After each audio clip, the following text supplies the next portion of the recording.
Bonjour. Libération rend hommage ce lundi à une femme et à une destinée hors norme, celle d'Hillary Clinton, qui vient tout juste de se porter de nouveau candidate à la présidence américaine et tout d'abord à la primaire démocrate.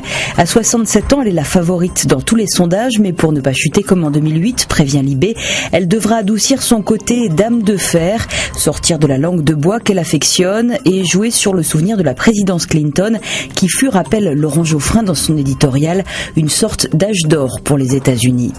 Un changement d'époque retient aussi l'attention de la presse en ce début de semaine avec la loi sur le renseignement qui doit être examinée aujourd'hui à l'Assemblée nationale. Le texte prévoit d'institutionnaliser une surveillance de masse. Pourtant, relève le journal 20 minutes, les Français ne s'en émeuvent pas. Michel Tubiana, président d'honneur de la Ligue des droits de l'homme, s'insurge, lui. Il estime qu'il s'agit d'une escroquerie, que le gouvernement a récupéré des événements dramatiques pour faire de chaque Français un suspect potentiel. Et c'est Le Monde qui enfonce le clou avec une enquête exclusive qui dévoile que l'ère du Big Brother est bel et bien entamée en France. Depuis 2007, selon le quotidien, un programme secret de surveillance permet à la DGSE d'intercepter et de stocker des milliards de données de communication. Elles sont utilisées sans aucun contrôle de l'extérieur par l'ensemble des services secrets. C'est intrusif et illégal. C'est la gestion du droit d'asile en France qui inquiète Le Figaro ce lundi. Il s'appuie sur un rapport de la Cour des comptes qui doit être publié dans la semaine. Selon ce document, la politique française en la matière n'est pas soutenable à court terme. C'est la principale source d'arrivée des clandestins en France et le coût financier serait trop important.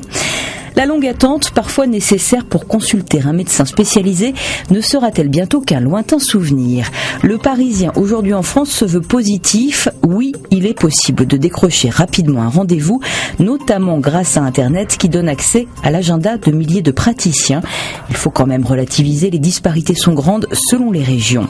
Il faut aussi relativiser concernant notre patience, parfois grande pour de petites choses. Dans Le Monde, on sonde notre étrange paradoxe. Nous ne supportons plus d'attendre à la poste, chez le médecin, au guichet de vente d'un concert, chez un commerçant lambda, et pourtant nous sommes capables d'attendre des heures pour la sortie d'un smartphone à la mode, une console dernier cri, un restaurant branché, un burger sur le retour ou une expo dans le vent. C'est le phénomène de la queue chic qui est vécu comme une expérience collective qu'on pourra raconter à ses proches, explique un professeur américain qui en a fait très sérieusement son sujet d'étude. Et en parlant d'attendre, je vous soumets l'image du jour, elle est signée Willem dans l'IB. Bonne lecture, à demain.